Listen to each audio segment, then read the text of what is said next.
Hi, hello everyone. Today we have an amazing, beautiful, young, vibrant lady with us, none other than Rumeza Fathima, who has made up to Hello. civil service examinations with rank 185. So it's again a wonderful moment for me as well because again she is hailing from the God's own country called as the state of Kerala, from the district called as Thrissur. So again, another female is hailing from there who has really explored a lot in her career as well, I can tell. So again, talking about Rumeza, she's a well studious girl. She's an amazing, gem of person as well as I know her. And Sumaya is somebody, I mean, Rumeza, sorry, not Sumaya, Rumeza is somebody who has even shown great in academics. And there is an important factor which I should say about her. That is, she was offered a job in the so-called multinational global company, that is Goldman Sachs, and she was an intern there, and then she even was offered a job. She rejected it completely, and she came to serve the country or the people, and she opted for civil service. So now we all know that getting a job in a private sector is something, yeah, we can earn like anything and all this stuff. But now she literally rejected that in such an MNC, come on, Goldman Sachs, and she came for this. And finally she made it up. So yes, we have this amazing, wonderful, vibrant young woman with us today. So yes, I welcome you, Rumeza, to this wonderful interview along with Unacademy. So this is Nisha, Nujumudeen, and my heartfelt congratulations actually from me and from my team for your wonderful achievement. Thank you, Nisha, for that very kind introduction. I'm very thrilled to be here. Yeah.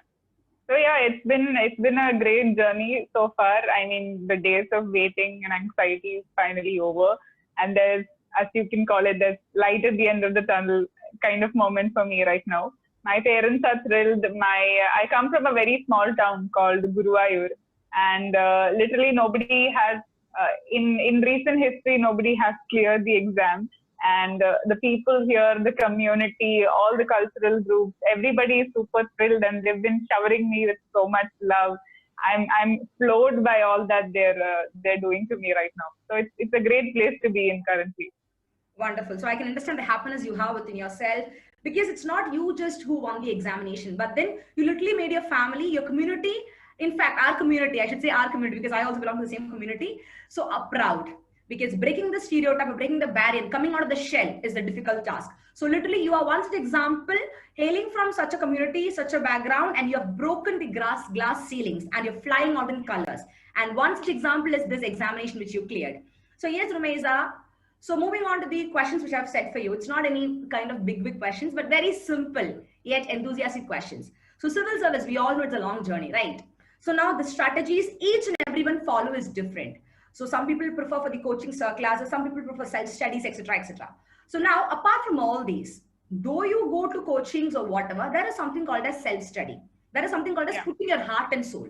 So Yeah. would you tell me like what is that kind of special strategy, a unique strategy which enabled you to clear the examination compared to the others? Because you would have heard a lot of people giving you advices, strategies, etc., etc. So what is your one message to the students, upcoming students? So what I have to say is that once I was sure that I got the right guidance and I had a path cleared in front of me, what I did was I knew for a fact that the rest I have to do, even if, people around me are helping. So the first thing I did before entering full on into preparation was to find out how exactly to study. Because I knew that, when I was in college, we used to like wing it. We would be like pulling all-nighters and then, going to the exam with groggy eyes. There were times when I even slept in my exam hall. So I knew that that kind of strategy is not going to work for civil services because it has to be sustainable, and then you have to like remember stuff for a really long period of time, right? So the first thing I did was I Googled up, how to study effectively, like what are the most scientifically proven methods to be efficient in what you do. So I found a lot of results, and I was able to incorporate some of them in my own strategy. These include stuff like, active recall and revision, and studying using proper technology such as flashcards and the like. So I would say that this is the single biggest factor that's made a lot of difference in my preparation and helped me, clear it in my first attempt itself. Wow, that's an amazing, because the people whom I've interviewed also, many of them cleared in their first attempt. So that's again a wonderful thing. So clearing in first attempt is something that's very difficult, but you people have made it up, showing that UPSC is again an exam. If you have the right strategy, right preparation, and right guide and mentor for you, yes, you can do it up. And that's what you people have shown here. So now, as you said, your preparation strategies, all these things help you a lot. Now, apart from that, for UPSC, a proper guide or a mentor is something which is very much important, right? Though the books are there with you, it's not like that 1,000 books can give you complete knowledge. That is something you have to Exactly, exactly. So do you think there is a need for a proper guide or a mentor for UPSC as such? Matlab, somebody who can, apart from studies, who can keep motivating you, who can keep, making you feel that thirst of the examination. Yes, you have more to go. Absolutely, absolutely. There's no doubt that you need mentors, both in, to guide you through the exam, which I had ample of them, mentors by way of my friends, my family, and my brother. So I'll tell you a small anecdote. Okay. So every day my brother would call me. Almost, towards the end of the day, he would be like, okay, Rumeza, so how do you rate your day? Like, how would you rate your day in terms of how you studied? Was it an 8 on 10? Was it a 6 on 10? Or was it, a 9 on 10? So this is something we used to do every single day. So this kind of motivated me to, give my 8 on 10 or 9 on 10 day after day after day. So that really made a difference and brought a lot more consistency in my overall preparation strategy.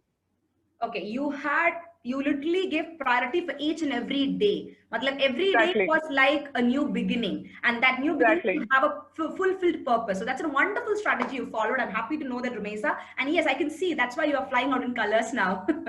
So now, private and public sector, they are two different sectors. We all know that, right? Obviously, the benefits you get in government and also in the private sector is totally different. So though you were offered a job there, you left it all the way and came for UPSC. So what is that one factor which triggered in you? Yes, I should go and serve my nation or be a civil servant.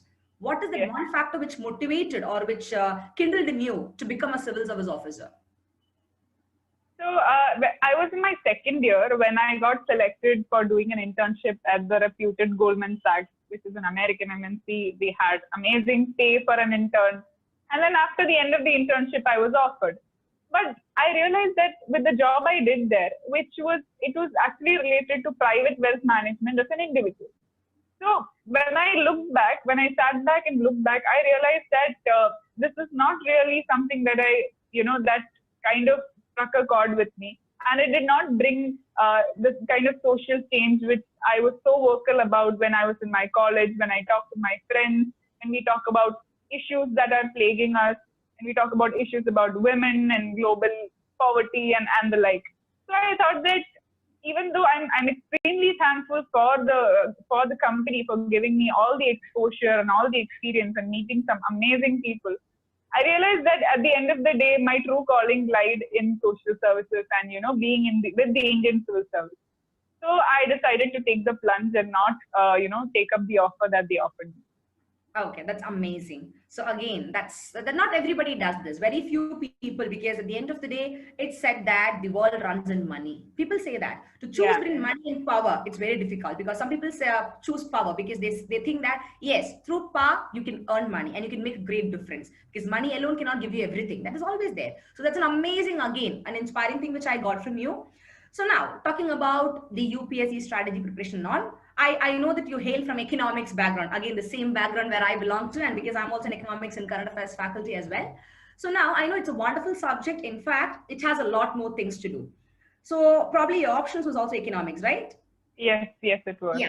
So now talking about the optional part. So not everybody opt for economy. Very few people does it. And people who really, some people who have the background of economy, some people who are totally out of the background even come for it out of interest.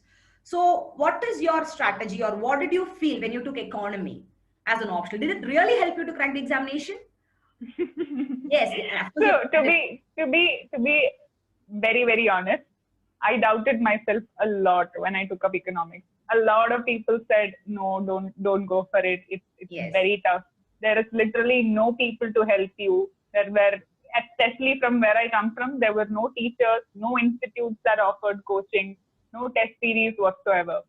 But then I realized I always loved economics. From when I was a student in school, I always loved the subject. I would spend hours reading about it. I read all kinds of popular, economics books and all of that. And I knew that it's something that I would like to spend a lot of time doing. If it were not for civil services, I would have pursued my academic career in economics. So I thought that if I took something else, I would not be doing justice to my beautiful degree, which I got from my beautiful college and all the amazing teachers I got there. I know it sounds very ideal, but being so naive at 21, this was one of the thoughts that actually motivated me to go ahead with economics. I doubted myself a lot, even after the prelims results came. When I started studying for mains, I was like really tense at so many points in life. But what I did was I took it one step, one day at a time, like I said it earlier.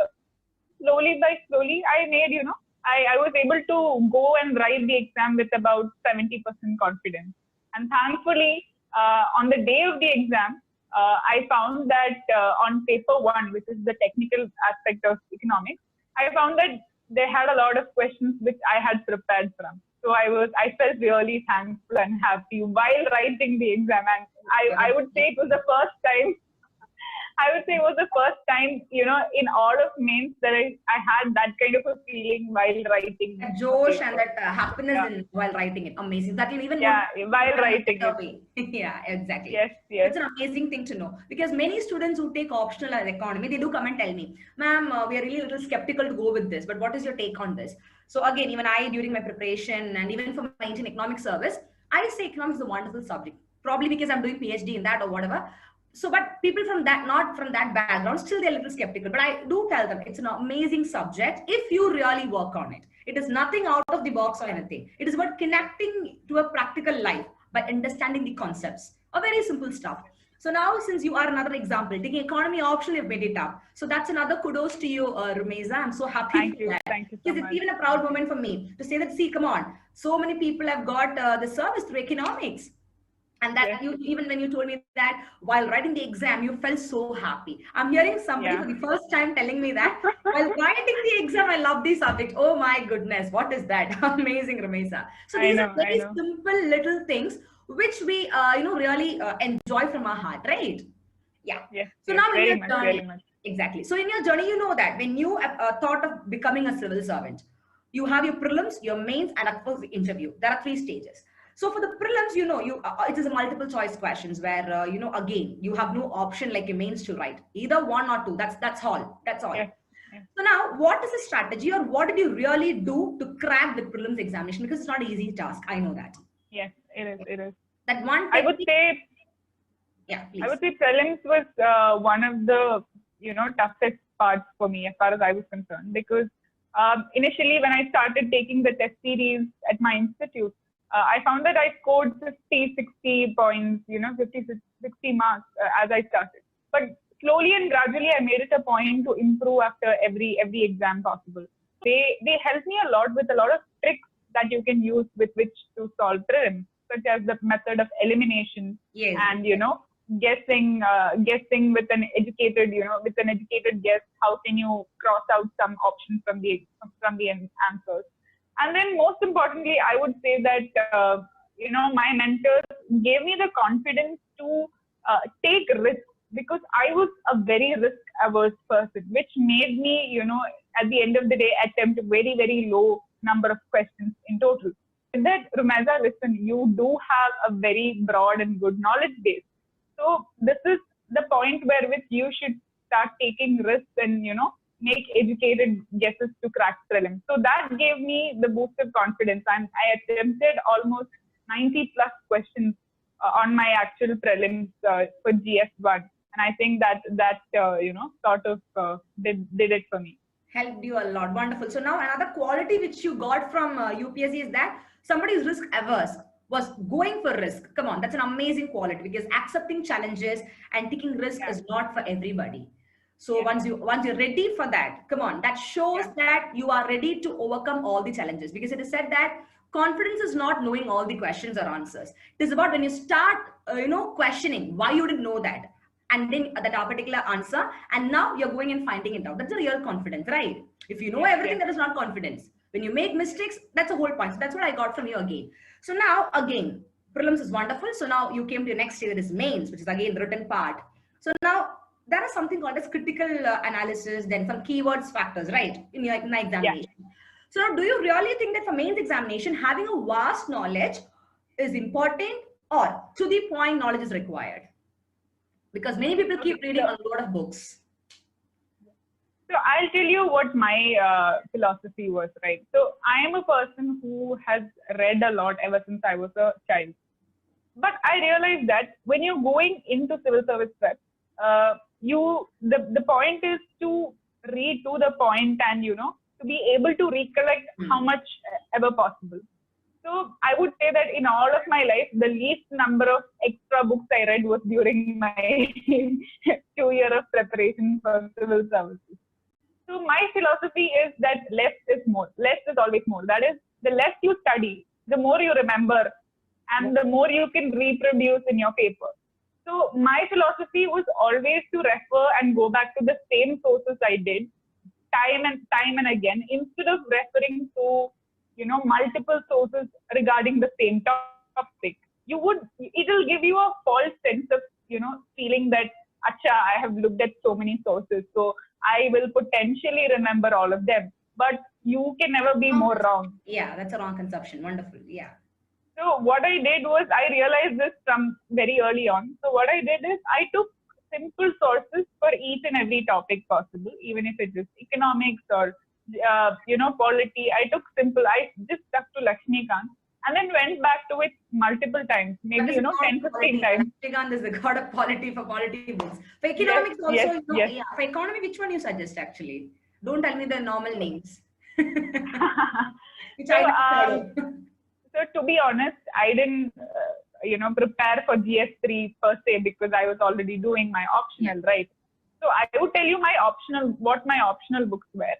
So are you referring to Indian economy or the theoretical part? Everything. We can go for Indian economy and for the other parts also. All right. So for Indian economy, I referred to a lot of traditional books such as Uma Kapila. Uma Kapila is very famous. Her books are amazing. She's an amazing author. She goes like a story, yeah. Yes. So I referred to her book from cover to cover. There's one book called Performance in Policy. And then I did a bit from Dattan Sundaram, etc. And then for Indian economy, you always have to keep yourself updated. So it's always about, looking at recent current affairs. Even current affairs magazines are very good. Even compilations made by reputed institutes in the civil service circles are also very good when you want to prepare for Indian economy part. For the other part, I stuck to traditional books, Richard Freund for macroeconomics, and our favorite Ahuja. You'll remember Ahuja. No? Obviously. Richard Freund and Ahuja, all these books again are for economics. For micro perspective, a lot of books are there again. Yeah. Yes. Ahuja and the big book for micro. Okay. Big book for micro. I refer to Jingen for development economics. Yeah, Jingen. And we actually cut copy paste from a lot of sources and make it very simple to the aspirants. Yeah. Very simple. It's a very beautiful book. Beautiful book. Yeah. And then I did two Salvatore diagrams for micro, because Quotient is considered to be the holy book for diagrams. Quotient is another book which I normally prefer to students. Yeah. So for market economy and like monopolistic competition, for all of that, Quotient is very important. So I referred very in specific parts. I referred from Quotient. And for international economics, it was full Salvatore and a bit of Paul Krugman here and there.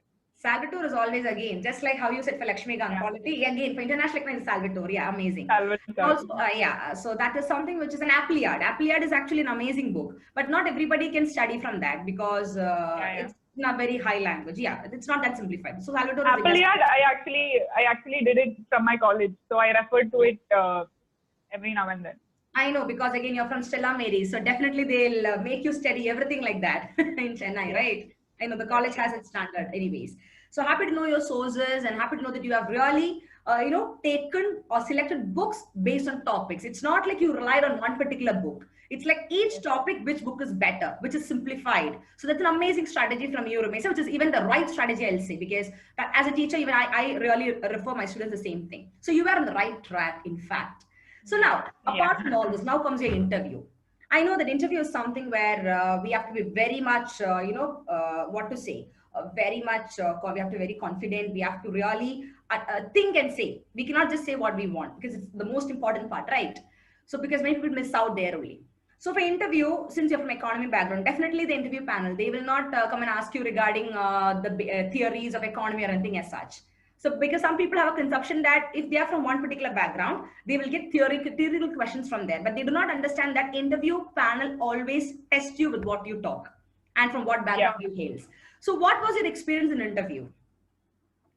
So I would say that it was a very, very beautiful, very professional experience, unlike any of the mock interviews you go for. So until the day of the interview, you have a lot of notions about how the actual interview would look like. But it was nothing like that. It was beautiful. It was chaired by Sujata Mehta ma'am, IFS. And in fact, the first question she asked was, why did you quit Goldman Sachs? It was about why I quit the job and about that. And from then on, it took off in the direction of economics. So around 80% of the questions were related to economics, a bit of theory, and mostly, centering around Indian economy problems. They asked me about NPAs, how they were caused. Because that's the about human discussion. Exactly. It's affecting the entire economy and the banking sector as a whole. Wonderful. Yeah. Yes. They asked me about the problems with human development, literacy rate. Okay. They asked me something with reference to my home state, Kerala. They were like, we all have heard of Kerala model of development, but what are its pitfalls? And that's an amazing question. So you can really highlight about the model by Mehboob Haq and Amartya Sen. Sorry, the model by Amartya Sen alone. Yeah. So obviously, when you said about Kerala model, I think you would have made a comparison to Gujarat model by Jagdish Bhagwati as well, right? I did not make a comparison per se, but I did mention Amartya Sen. I mentioned Abhijit Banerjee too, because he was trending at that time. Poverty, yeah, the same for the award for that. So that's an amazing thing to know that. So taking economics, you can connect that to the real life as well, because economics is something exactly. Very much you can connect. It's an amazing subject. So happy because I am also from the same field, so I can understand that feeling of Josh with you. I know. I also mentioned, some theories. In fact, one of the interviewers, he asked me directly, so have you heard of Malthusian theory? How can you compare it with Indian story like that? And one of them asked me about development and urbanization. In fact, my chairman asked me. So I was able to quote Myrdal's backwash effect and all of that. So I think that made me sound smart. Obviously, because the backwash effect, the forward effect, all these things now, whatever you studied, now in the interview, in a very practical way, you're able to connect it. That is a real source of study. Whether you study economy, history, geography, polity, whatever. At the end of the day, when you're able to connect that with the practical life, that shows that you've very well understood the subject. That is, I'm so happy that you didn't study, you didn't mug up anything. I can see from the way you talk, you really kind of gave the interview, really, took this subject with whole of your heart and soul, that you put into practicality. So amazing, sir, Rumeza, amazing to know that. Such kind of knowledge will be lasting forever. It's not just a bookish knowledge, it's about the practical stuff, right? So I'm so happy for that, spreading such positive vibe. So happy to see that, such kind of attitude as well. So now, okay, your interview part is there. So now you got everything. So what is that one feeling you had once you heard that, yes, I have cleared the examination? What is that one feeling you had immediately? Just in one word. So I got to know when my friend called me. So I was like, no, you're kidding. I wasn't expecting the results until, 4 p.m. on the 4th of August, because everybody was saying, at around evening it will come. I was like, is it fake? Are you really, really sure? And then my hands were shaking so much when I opened the PDF myself. My mom was right next to me. When she saw the results, she got so emotional, and I got so emotional as well. So it was a very, very emotional moment for me, to be honest. So I hope you're going to really... after all, they've seen me toil, and I've seen my parents also taking a lot of stress from my part. So it was very, very emotional. And even now, congratulating me, giving me gifts. So it's a very wonderful place to be in. I know. That's all your hard work has been rewarded now. Because UPSC is not just about hard work, it's about hard work plus smart work. Somebody who knows to smartly climb the ladder of success will only fit into that destination. Otherwise, though you work hard, also you'll fall apart. That's a reality. And you guys have really proved it out with your hard work plus smart work strategy, right? So now, Rumeza, the next thing which I would like to know from you is, we have heard about thousands of test series. For a UPSC aspirant, test series is very important, right from prelims, mains, interviews, mock interview stuff. So what is your perspective on that? Or what do you think? How often should an aspirant take test series with regard to 3 phases of the examination? Prelims, mains, interview. So I think test series is very important, especially for mains and for prelims. So aspirants, tend to do it a lot for prelims, but I think somewhere along the line, they tend to skip answer writing, especially for mains. They think, they won't be able to write it. They wait for the right moment when they've studied everything. So the aspirants must make sure that they do it for all the 3 stages. So I was very lucky to have, very good quality test series. So that helped me a lot. I would say just stick to one test series, and, you go according to their schedule and their syllabus and everything else.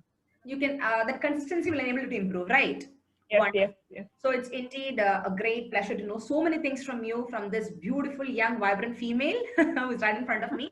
So now, current affairs, since we're talking about current affairs, what is your take? Because different aspirants have different visions. Some people who are interviewed, some said that reading newspaper is a must, and some people followed that. Whereas some said that I have literally not read newspapers. I only prepared the highlights. That is even more interesting to know. Come on. And what is your take on that? Because current affairs you cannot avoid. Be it the subjects or the individual part of it, it is very important. So how did you prepare the current affairs? What did you do to memorize it? Because we're not robots, we're human beings. So memorizing is something a more difficult. So how did you prepare current affairs on a daily basis, and what did you do to memorize that as well, so that you will be able to produce in a better way for the examination? So I will tell you. So every day I would read. I'm a very pro newspaper person. I've been reading way before I started preparation. I mean, it has been a part of my life. Being a person, a person who lives in a society, I think it is imperative that everybody reads the newspaper. So I am that kind of a person. So I would religiously take notes on my Evernote. I used to maintain current affairs notes on my phone app. And Evernote, I would, divide it according to the multiple topics. And I had really organized notes, which I'm very proud of. And what I would do is, at the end of every month, I would depend on compilations as well to get into the nitty-gritty details, especially for prelims. So my notes that I made were specifically more catered to mains, and, all the good sentences, all the good codes, opinions, good statistics, infographics, all of that I collected for a mains point of view. And for prelims point of view, I depended on current affairs compilations. So it was, it was a bit of both, and I would say I had the best of both worlds. So in order to memorize it, I would go back to these notes time and again. I would sometimes use flashcards to study them. And I would also try and link this thing in my head and, try to create a skeleton of thoughts. So it all stays in place. So I would say that was my current affairs strategy. Wonderful. So that's an amazing strategy from you as well, because everybody has a different strategy to follow, right? So we have had a discussion on all this important stuffs which we literally, an aspirant should know. So now tell me quickly, what comes to your mind, some important points or a short message to the upcoming aspirants, because you're going to serve the country. The Rumeza before clearing service and Rumeza after clearing service is different. I know that. And again, once you get your training at Labasna, and then when you get posted in your cadres, your responsibility changes. So now people say that there's a normal myth that UPSC is something which is only for the strong-hearted, which is for people. Yeah, it's all, again, that's a myth. I would recommend people that somebody who's faint-hearted should literally go for UPSC. That will make you more strong-hearted. Just like how you said, you were not willing to take risk, but now you are ready for that. So that's an amazing thing, right? So what is the few things which you would like to share to the upcoming aspirants during the preparation and how they should be? It's not just about studies, but something else also. What is it? Yes, definitely. 5 points. Let's go like that. Okay, I would start off with, first point is getting the right guidance. Make sure you're at the right place and asking the right people. Don't just go about asking any random people. So many people will be so willing to give you free advice, which may or may not, really You're not affect going you. to take any free advices. You keep it to Yes, yourself. yes, yes, yes. Second point is there is no replacement to consistency, discipline, and, hard work. This is my second point, because consistency is the most important. I've seen people who get, really motivated and put like 12 hours a day, and the next day they just don't study at all. I think what is more important is, even if you're studying just for a couple of hours a day, make sure you do it consistently and every day. The third one is, try to learn from others' mistakes. We've seen so many aspirants making a lot of mistakes, throughout their preparation, and that's potentially or probably the reason why it takes 5 or 6 attempts before they clear the exam. So I would say look into their mistakes and make sure you make course corrections every now and then. Every 1 month, look back into your own preparation and see where you have problems with. So I think that would seal the deal for you. Wonderful. So that's an amazing message you've given to the aspirants as well. Vernia, that is true. What you said is true. Consistency is everything. Because once you're consistent in anything, you develop that becomes a habit of you. It is said that 21 days of doing something regularly without a break develops a habit. So obviously learning 21 days continuously, be it for 1 hour or a couple of hours or even 3 hours, will automatically comes to your habit. It becomes a habit for you. So an amazing thing. And the next thing which I noted from you is you are so much with so much of vibe, matlab positive vibe, that it's difficult to shatter you. So there have been situations where people would have comment told you, right? No, you cannot do this. Why would you go for all this, leaving this job? Are you mad? You first, kind of, why do you want to waste time like this? People would have come and asked you that, right? But then you were so strong in your feet. No, I'm not going to listen to all those things. So how did you feel when 1,000 people came and criticized you for leaving your so-called private job and opting for this civil service? So I definitely did hear a lot of that, but I would say that it is not. I was not initially very strong-hearted, and it was all thanks to my family and my brother and my sister who supported me. They were full on they shared my own vision, so they knew that this is something I can achieve. So they continued to push me towards that, and they sort of cushioned me from all the negative vibes that was happening. And on a later stage, while preparation was going on, I did face many comments from people saying, "Arey, you are just, it's just your first attempt. You can't do much anyway." So that was something I had to overcome all by myself. So I would say to myself, "No, I'm gonna do this, and I'm gonna prove you all wrong." Wonderful. And yes, you have proven wrong. Come on. That's a kudos and hats off to you. And so much love to you as well, Rumeza, for such a wonderful, positive, enthusiastic attitude you have. Because I hope that people like you are needed for our nation. And now, from here, when you go to the next step of serving the nation, instead of becoming a good IAS or a civil servant, rather, I would tell that I would love to see you as an efficient bureaucrat who can contribute actively in the process of nation building and who can really hold the hands of so many people to do the same. Yes. It's like passing on to another generation, you say, right? So I think a female like you can definitely do that. And yes, you have all sort of qualities in you as well. And I can see that beautiful smile of you as well. So tell me one thing, Rumeza. WhatsApp, Facebook, and other social, media networks. Do you think that we have to stay completely away from that while in preparation? I think that's a kind of myth, right? Yes. So I did definitely cut down on my use everywhere, but you can use it to your advantage also. For example, there are so many pages on Twitter where you can get really good current affairs with regards to science and technology. For example, you can follow the official page of NASA and you get real-time updates about all their missions. Similarly with ISRO, many institutes which are devoted to protection of environment. So I used to do that whenever I was having a free time. So that gave me the feel that I was still a part of society. And at the same time, I made sure that even that time was productive by looking at all the good stuff related to which could potentially help me in my exam. Wonderful. So out of all these subjects of UPSC, starting from history, geography, polity, art and culture, economy, environment, etc., etc., which would you suggest, including current affairs, which would you suggest to the upcoming aspirants to focus more? Which will have more priority for the prelims Focus of more on. from your point of view? From your point of view. I would say we should stick to the subjects which are traditionally asked a lot. For example, the reason why I think I could clear prelims more was because there were a lot of questions on economics, and economics was my strong area, right? Secondly, I prepared a lot from for polity. So polity again was asked. I think around 15 questions were asked every year. Because both these So subjects are connected to current affairs also. That is the next exactly. advantage. And the third one is in modern Indian history. So these three are fail proof. That is, when you study, you will definitely get results. But and environment as well. But for some subjects such as art and culture, it tends to be slightly unpredictable and it's very huge, and you may not be able to cover the entire syllabus. So did you? So I would say no, definitely not. Definitely I know. not. What I did also, people were telling 50% was not covered, but they were the right strategy. That is the whole point. Yes. So, but whatever I did cover, I was very thorough with. That was what made the difference. Exactly. It's an amazing thing.